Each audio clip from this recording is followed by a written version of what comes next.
तर या गजाननाचं रूप हे भक्तांना नेहमीच भावत असतं, आवडत असतं. ऐसे तुझे रूप भावे गणेशा, असं कायमच गणपतीच्या भक्तांना त्याचं रूप आवडत असतं. त्याचं रूप कसं आहे? कंठी माला दिसती शोभून, कटी मेकला करीते चुन चुन. कंठी माला दिसती शोभून, कटी मेखला करीते चुन चुन. रूप पाहता हरपे भान, होई समाधान प्रार्थुया दोन्ही कर जोडून. या गजाननाच्या कंठातल्या ज्या माळा आहेत ना, त्या खूप त्याच्या अंगावर खुलून दिसतात. ताम्र पुष्पाने दुर्वाण पुरही त्याला त्याची आवडी आहे. शमीपत्रांची आवडी असे असंही आपण म्हटलं जातं. तर या गजाननाचं ध्यान हे सदैव भक्तांच्या अंतरात राहतं. आणि ते त्याचं ध्यान आहे ना, ते त्याचं रूप अक्षरशः मन मोहून जातं. त्याच्या दर्शनाने समाधान प्राप्त होतं. त्यामुळे असं म्हटलं आहे, वक्रतुंड तू लंबोदर, चतुर्भुज तुझी मूर्ती मनोहर, कटिसी शोभे तो फणीवर, ऐसे तुझे रूप भावे गणेशा, प्रथम वंदन करू गणेशा. गजाननाला नेहमी प्रथम पूजेचा, अग्रपूजेचा मान दिले गेलेला आहे. आपल्याला शास्त्राद्वारे आपल्याला असं दिसतं की गजाननाची पहिली पूजा झाल्याशिवाय पुढे काहीही सुरू होत नाही. तर अशा या गणेशाचे ध्यानाच्या वर्णन केल्याने अज्ञानाला सुद्धा बुद्धी प्राप्त होते. अज्ञानाला सुद्धा बुद्धी प्राप्त होते आणि जे मतिप्रकाश आहे त्यांच्यामध्ये मतीमध्ये बुद्धीचा, ज्ञानाचा प्रकाश पडतो. त्यामुळे त्याच्या गुणाचे वर्णन ऐकले तर सरस्वती जी वाणीची देवता आहे ती प्रसन्न होते. या अशा गणरायाला ब्रह्मादी देव सुद्धा नमस्कार करतात.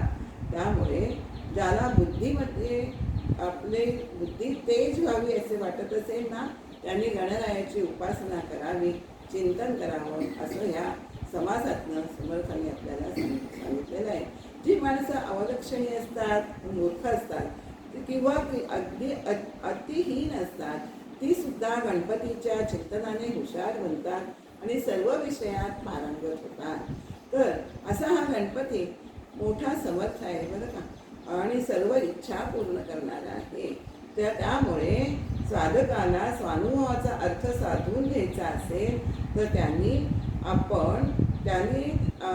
गजाननाची चिंतन करावं, गजाननाची पूजा अर्चा करावी, उपासना करावी. आणि कारण कलियुगामध्ये देवी आणि गणपती ह्या मुख्य देवता मानलेल्या आहेत.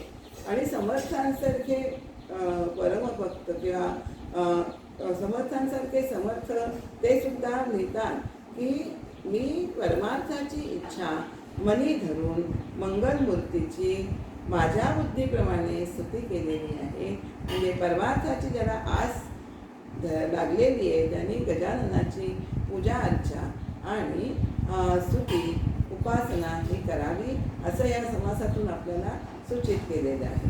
तर आता गणेशाच्या स्तवनानंतर आपण वळणार आहोत शारदा स्तवनाकडे. आपण गेल्या समासामध्ये आपण गजाननाचे स्तवन केलेले आहे. हा गजानन ज्ञानस्वरूप आहे, तर ही शारदा आहे ना ती सामर्थ्यरूप आहे. गणेश म्हणजे ज्ञान आहे, तर शारदा म्हणजे ज्ञानाची अभिव्यक्ती आहे. तर त्यामुळे आणि जशी या विश्वात एक निर्मळ जाणीव व्यापून आहे, तो त्याचप्रमाणे एक महाबलाढ्य अशी शक्ती देखील व्यापून आहे. आणि ती शक्ती म्हणजेच शारदा, चार वाणीची देवता होय. त्यामुळे आणि ही शारदा ही सर्व प्राणी मात्रांची अंतर्कळा आहे, प्रेरक शक्ती आहे, असं आपल्याला या समासातनं आपल्याला सांगितलेलं आहे. तर ह्या शारदेचं आपण आता स्तवन करणार आहोत. गणेशाला समासाच्या पहिल्या ओवीतच समर्थांनी म्हटलेले आहे, आता वंदिर वेद माता श्री शारदा ब्रह्मसुता शब्दमूळ वाग्देवता माहम माया. या शारदेला वेदमाता म्हटलेलं आहे, ब्रह्मसुता म्हटलेलं आहे आणि पुढे चौथ्या ओळीमध्ये महापुरुषाची भार्या असं म्हटलेलं आहे. तर त्याची आपण थोडीशी फोड करूया. वेदमाता तिला का म्हटलेलं आहे, तर परब्रह्माचे ज्ञान हे शब्दांच्या मार्फत म्हणजे शारदेच्या मार्फत होत असतं. त्यामुळे हे ज्ञान वेदांच्या रूपाने प्रगट झालेलं आहे, म्हणून तिला वेदमाता असं म्हटलेलं आहे. शारदेला वेदमाता म्हटलेलं आहे. आणि कारण ही शारदा ही शब्दसृष्टीचे मूळ आहे, शब्दस्वरूप अशी ती आहे आणि म्हणून शारदेला वेदमाता म्हटलेलं आहे. कारण वेदांची निर्मिती तिच्यामुळेच म्हणजे शब्दांमुळेच झालेली आहे. तिला ब्रह्मसुता का म्हटलं आहे, तर परब्रह्माचा एकोहम बहुश्याम हा जो संकल्प आहे ना, त्यानंतर तिची निर्मिती झालेली आहे, म्हणून ती ब्रह्मसुता म्हणजे परब्रह्माची मुलगी आहे. आणि महापुरुषाची भार्या असं तिला म्हटलेलं आहे.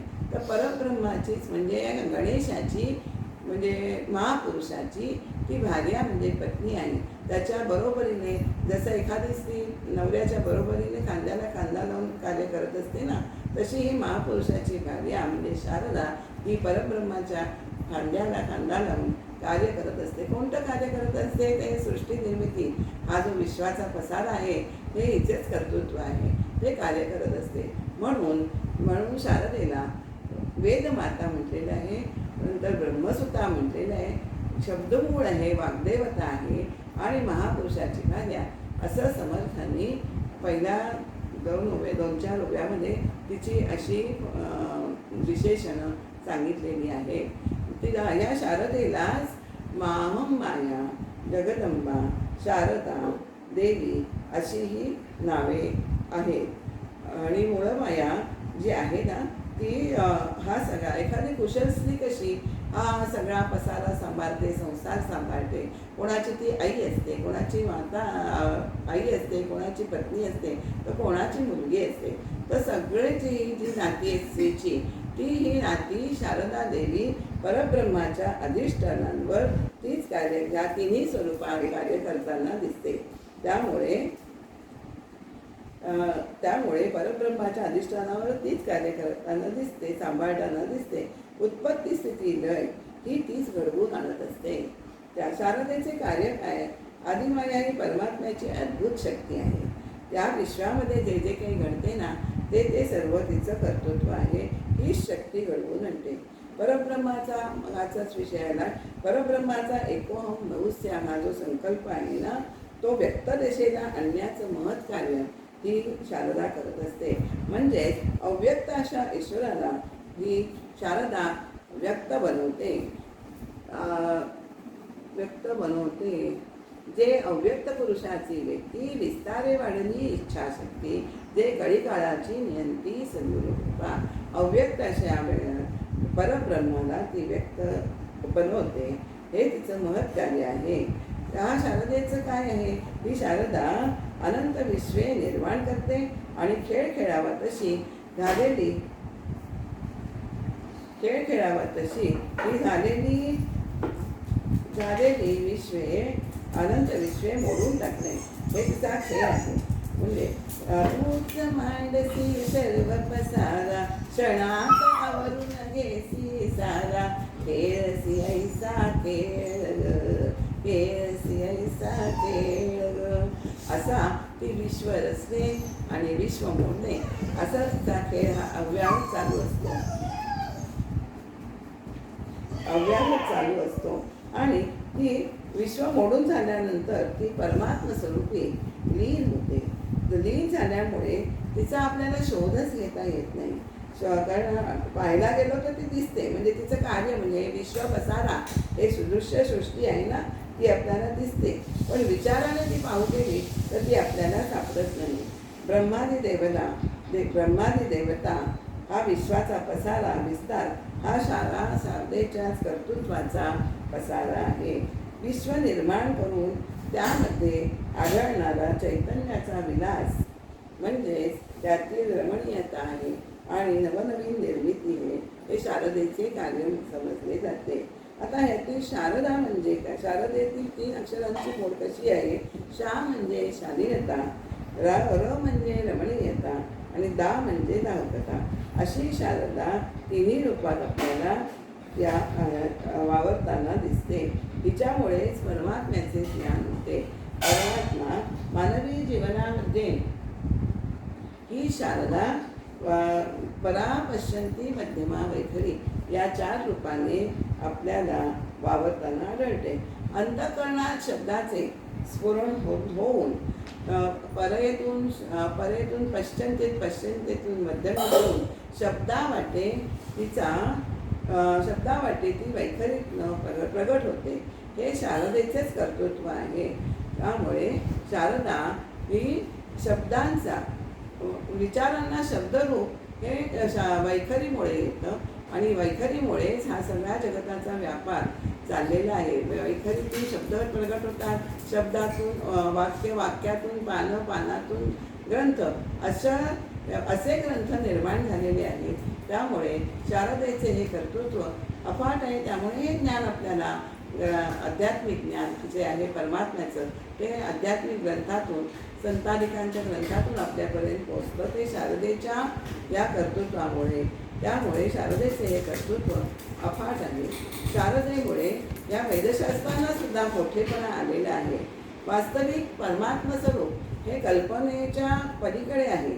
शब्द तिथे पोचू शकत नाही, तर त्याला मानवी कल्पनेच्या कक्षेत आणून परमात्मा असे नाव देणारी आणि उपमेच्या पलीकडे असलेल्याला उपमेच्या प्रांतात आणणारी अशी ही शारदा आहे. ही शारदा आहे ना, ती परमार्थाचे मूळ आहे. ती केवळ आत्मविद्या आहे. त्यामुळे आपल्याला त्याच्या साह्याने परमात्म्याचं ज्ञान होत असतं, हे आपण लक्षात ठेवायचं आहे. या शारदेची सुद्धा आपल्याला 2 रूपे आढळतात बरं का. एक सद्विद्या आणि अविद्या. ईश्वर चिंतन किंवा ब्रह्मचिंतन हे आहे, ती सद्विद्या आहे. तर विषय चिंतन जे आहे त्याला म्हणायचं अविद्या म्हणायचं. त्यामुळे सद्विद्या ही पारमार्थिक आहे, तर अविद्या ही प्रापंचिक आहे. शारदा ही माया स्वरूपिणी असली तरी सद्विद्या हे तिचे शुद्ध रूप आहे, तर अविद्या हे तिचे अशुद्ध रूप आहे. सद्विद्येमध्ये आपण आत्मा हा केंद्र आहे असं, सद्विद्येमध्ये आत्मा हा केंद्र आहे, तर अविद्येमध्ये देह हा हे केंद्र आहे. सद्विद्या ही माया असली तरी ती बंधनातून मुक्त करणारी आहे. त्यामुळे ती संवादी आहे. अविद्या ही बंधनात टाकणारी आहे, ही विसंवादी आहे. शारदेचे साधकांच्या जीवनातलं स्थान सुद्धा अतिशय महत्त्वाचं आहे. योग्यांना ती ध्यान लावण्यास मदत करते. साधकाला आत्मचिंतनाची कला शिकवते. त्यामुळे साधक काय, योगी काय, हे परमात्म्याच्या पर्यंत सहजतेने तिच्यामुळेच पोचू शकतात. ह्या शारदेचे वर्णन सकल संत कवींनी केलेलं आहे. शारदेच्या नमन केल्याशिवाय आपल्याला ग्रंथस्फूर्ती त्या होतच नसते. काव्यस्फूर्ती म्हणा, ग्रंथस्फूर्ती म्हणा, होतच नसते. त्यामुळे शारदेचं स्तवन अगदी हल्लीचे आधुनिक कवीसुद्धा करत असतात. त्यामुळे शारदेचं स्तवन म्हणजे स्तुती आणि संत जर म्हणतात तसं आधी शारदेचं स्तवन म्हणजे त्यांची त्या बाबतीत कृतज्ञता व्यक्त करतात की तिच्यामुळे, तिने स्फूर्ती दिल्यामुळे हे आमचं ग्रंथलेखनाचं कार्य हे संपूर्ण होत आहे. म्हणून शारदा हे मानवही स्तुती करतात, संतही स्तुती करतात, सद्गुरू स्तुती करतात. त्यामुळे त्या शारदेचं म्हणजे ही स्तुती करतात. देव, दानव आणि मानव असे 3 प्रकार आहेत. तर देवही स्तुती करतात. कुंदेंदु तुषार हार धवला, या शुभ्रवस्त्रावृता, या वीणावर दंड खंडित करा, या श्वेत पद्मासना, या ब्रह्माच्युत शंकर प्रवृत्तीवीर देवैः सदा वन्दिता सा मां पातु सरस्वती भगवती निःशेषजाड्यापा. अशी शारदेचं ध्यानाचं श्लोक आहे.